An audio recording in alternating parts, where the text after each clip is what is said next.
बड़ी खुशी महसूस होती है भाई आपकी जिंदाबाद सुन के, और बेहद गौरवान्वित महसूस करता हूं। मैं जब यहां आया तो मेरे से पहले मीडिया में बहुत सारे साथी बाइट दे रहे थे, और मैंने वो समय भी 10 साल पहले देखा है जब कोई ट्रैक मेंटेनर मीडिया में बोलने से पहले डरता था। तो ये मैं अपने संगठन all India railway track maintainer की उपलब्धि मानता हूं, जिसने भारत के 15 जोनों को कवर करके आज ट्रैक मेंटेनर को स्वतंत्रता से बोलने का अधिकार दे दिया। मैंने देखा था इससे पहला जो हमारा प्रोटेस्ट 2022 में हुआ 28 सितंबर 2022 को, यहां इसमें जंतर मंत्र का जो बैरिकेड है ना, इसमें जगह कम पड़ गई थी। लेकिन साथियों, जब all India railway track maintainer union का गठन हुआ और मुझे इस संघ में जिम्मेदारी दी गई, तो मुझे सिर्फ ये बोला गया था कि यदि आप भारत भर से 100 लोगों की टीम खड़ा कर लेते हो तो पूरे देश के सिस्टम को बदल सकते हो। और मैं बड़ा खुश हूं कि आज हजारों की संख्या में साथी यहां मौजूद, और न जाने कितने साथी मीडिया के जरिए all India railway track maintainer union की आवाज को सुन पा रहे हैं।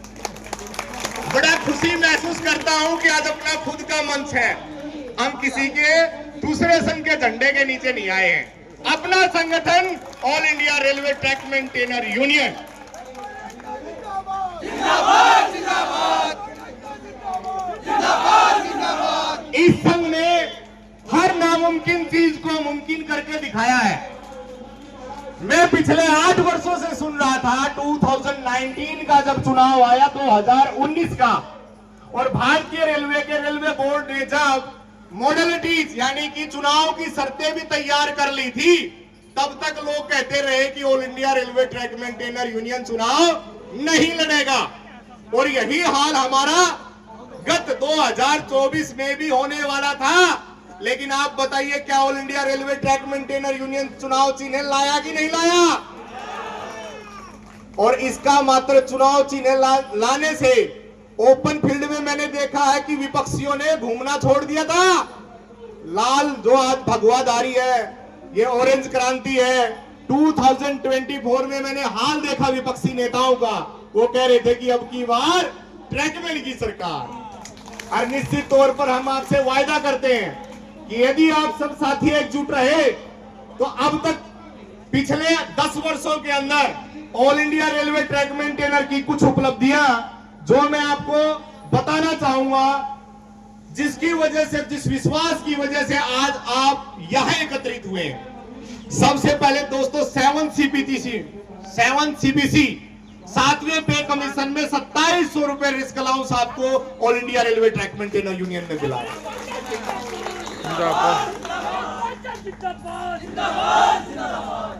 दूसरा, माननीय अश्विनी लोहानी जी ने मात्र एक पत्र लिखने पर 24 सितंबर 2018 की बात है, सोनीपत के अंदर कुंदन पाठक नाम गेटमैन के हाथ काटे गए थे। वहां जब all India railway track maintainer union के कार्यकर्ताओं ने, मात्र ब्रांच स्तरीय कार्यकर्ताओं ने जब ट्रैक को जाम किया, और उसके बाद AIRTU के राष्ट्रीय अध्यक्ष होने के नाते जब हमने सूचना रेलवे बोर्ड को भेजी, तो ऑल ओवर इंडिया में 33,000 लेवल क्रॉसिंग पर सुरक्षा जाल लगने का, CCTV कैमरे लगने का और रात्रि के दौरान RPF की गश्त लगने का आदेश पास हुआ। दोस्तों, आज जिस सुरक्षा जैकेट को अपन लोग पहन के खड़े हैं, ये रिफ्लेक्टर किट, ये भी all India railway track maintainer union की देन है। जितने सेफ्टी गियर मिले वो 2018 में आपके लिए स्पेशली सेफ्टी किट जारी की गई, वो all India railway track maintainer union की देन है। दोस्तों, संपार फाटकों पर 60 घंटे का रोस्टर, 72 घंटे का रोस्टर खत्म करवा के 60 घंटे दिल्ली मंडल में जीता जाता एग्जाम्पल है। जो मौजूदा साथी विद्यमान है यहाँ पर सब बखूबी जानते हैं। सप्ताह में 8 घंटे प्रतिदिन और 48 घंटे साप्ताहिक रोस्टर लागू करवाने का काम all India railway track maintainer union ने किया।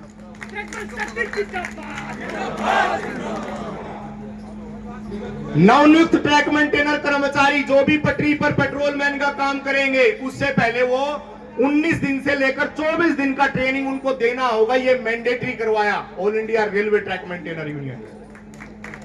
साइकिल अनुरक्षण भत्ते को री इम्प्लीमेंट करवा के एरियर सहित भुगतान करवाया all India railway track maintainer union ने। स्नेक बाइटिंग के केस में HOD Pradhan IOD injured on duty का लाभ दिलाया all India railway track maintainer union ने। पानी की बोतल आपको दिलाने का काम किया all India railway track maintainer union ने। मैं कहता हूं यह अटूट विश्वास है जो आज आपको दिल्ली की धरती पर खींच लाया है। निश्चित तौर पर मैं आपसे वायदा करता हूं कि जब तक मुझे इस संघ में नेतृत्व करने का अवसर मिलेगा, मैं बेबाक और निडर तरीके से अपने कर्मचारी भाइयों की मांग रेलवे बोर्ड तक पहुंचाता रहूंगा। साथियों, ओल्ड पेंशन स्कीम को लेकर हमारे एक साथी ने सुझाव दिया।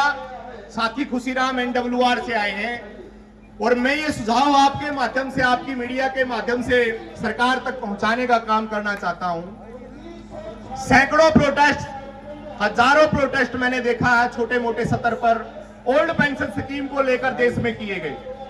बस सरकार झुकने का नाम नहीं ली, लेकिन कर्मचारी भी टूटने का नाम नहीं ले रहे हैं और मुझे उम्मीद है कि वो टूटेंगे भी नहीं। खुशीराम साथी ने सुझाव दिया कि सर, यदि हम प्रधानमंत्री तक यह बात पहुंचा दें कि कर्मचारियों की रिटायरमेंट 55 वर्ष कर करके 55 वर्ष की आयु में रिटायरमेंट कर दे और ओल्ड पेंशन स्कीम लागू कर दे, तो निश्चित तौर पर प्रधानमंत्री जी इस बात को स्वीकार कर सकते हैं। क्या आप इस आइडिया से सहमत हैं? भले ही हमारी क्वालिफाइंग सर्विस घटा दो, 60 साल हमें नौकरी नहीं करनी, हमें 55 साल करा दो, लेकिन हमें पुरानी पेंशन दे दो।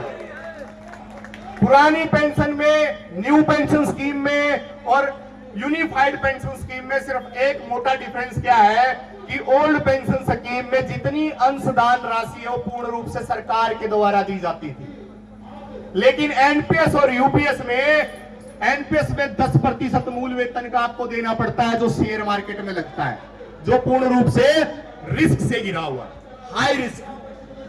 हाँ, D&R एक पॉलिसी के बारे में आप बखूबी जानते हैं। आपको पता, रेल सेवा आचरण नियम ये कहता है कि यदि कोई रेल कर्मचारी अगर नौकरी को छोड़कर दूसरा कोई भी काम धंधा करता तो गैर कानूनी है।